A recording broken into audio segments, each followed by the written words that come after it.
7 ذوالحجہ 317 ہجری کو بحرین کے حاکم ابو طاہر سلیمانی نے مکہ مکرمہ پر قبضہ کر لیا۔ خوف و ہراس کا یہ عالم تھا کہ اس سال حج بیت اللہ نہ ہو سکا، کوئی بھی شخص عرفات نہ جا سکا۔ انا للہ و انا الیہ راجعون۔ یہ اسلام میں پہلا ایسا موقع تھا کہ حج بیت اللہ نہ ہو سکا۔ اسی ابو طاہر نے حجر اسود کو بیت اللہ سے نکالا اور اپنے ساتھ بحرین لے گیا۔ پھر بنو عباس کے خلیفہ مقتدر نے ابو طاہر سے معاہدہ کر کے فیصلہ کیا اور 3000 دینار دیا اور حجر اسود خانہ کعبہ کو واپس کیا گیا۔ یہ واپسی 339 کو ہوئی، گویا کہ 22 سال خانہ کعبہ حجر اسود سے خالی رہا۔ جب فیصلہ ہوا کہ حجر اسود کو واپس کیا جائے گا تو اس سلسلے میں خلیفہ وقت نے ایک بڑے عالم محدث عبداللہ کو حجر اسود کی وصولی کے لیے ایک وفد کے ساتھ بحرین بھجوایا۔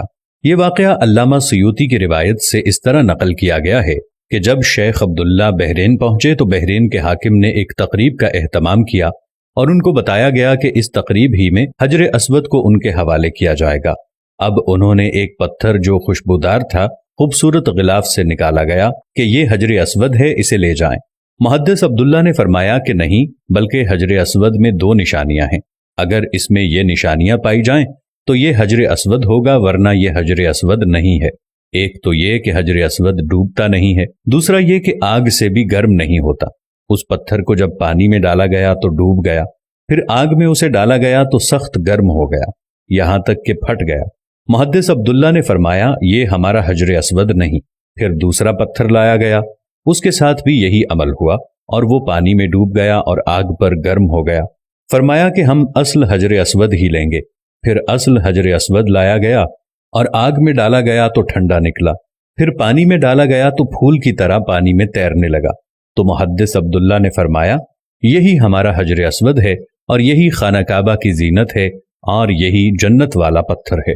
اس وقت ابو طاہر نے تعجب کیا اور پوچھا کہ یہ باتیں آپ کو کہاں سے ملی ہیں؟ تو محدث عبداللہ نے فرمایا کہ یہ باتیں ہمیں جناب رسول اللہ صلی اللہ علیہ وسلم سے ملی ہیں کہ حجر اسود پانی میں ڈوبے گا نہیں اور آگ سے گرم نہیں ہوگا، کیونکہ یہ پتھر جنت سے لایا گیا ہے اور اس پتھر کی یہ خاص خصوصیات ہیں کہ نہ ہی یہ پانی میں ڈوبے گا اور نہ ہی یہ آگ سے گرم ہوگا۔ ابو طاہر نے کہا کہ یہ دین روایات سے بڑا مضبوط ہے۔